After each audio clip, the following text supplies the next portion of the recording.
Le président déchu, retenu prisonnier à Conakry, s'obstine à croire à son retour au pouvoir. La CEDEAO appelle à de nouvelles élections.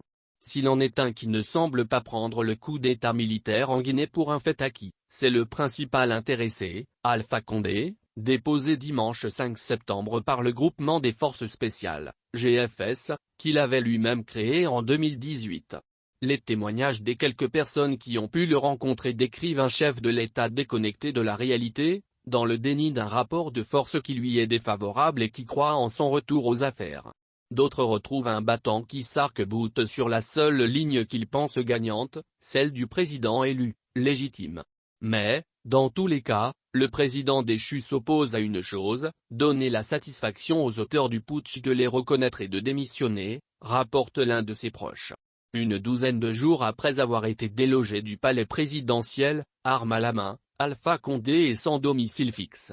Dans les premières heures, il fut tout d'abord emmené sous lourde escorte à bord d'un véhicule blindé du GFS dans une suite d'un grand hôtel de la ville. Hôtel, dont, ironie de l'histoire, son fils, soupçonné d'avoir grandement profité de la situation du père, est actionnaire. 4 jours plus tard, on le retrouvait dans un espace réduit du quartier général des forces spéciales.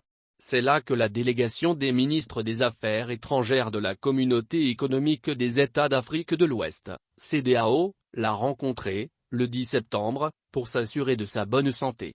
Il est logé avec son cuisinier et son médecin. Les militaires disent, « C'est notre papa, on ne peut pas lui faire du mal », rapporte l'un de ses visiteurs. Un programme a terminé, les mêmes personnes sont toujours autour de lui dans sa 3e résidence. Car l'ancien président a de nouveau été changé d'adresse, direction le palais Mohamed V, situé dans le quartier de Kaloum, la pointe de la presqu'île sur laquelle repose la capitale, Conakry. Il est très bien traité, concède un de ses anciens conseillers, respecté par ses gardes, la question n'est pas là. Le problème est qu'il est retenu prisonnier. Lors de leur première visite, les ministres de la CEDEAO avaient demandé sa libération. La réponse du Comité national pour le redressement et le développement, CNRD, la junte militaire, n'avait pas été très claire, nous explique-t-on. Alpha Condé, lui, l'aurait été davantage.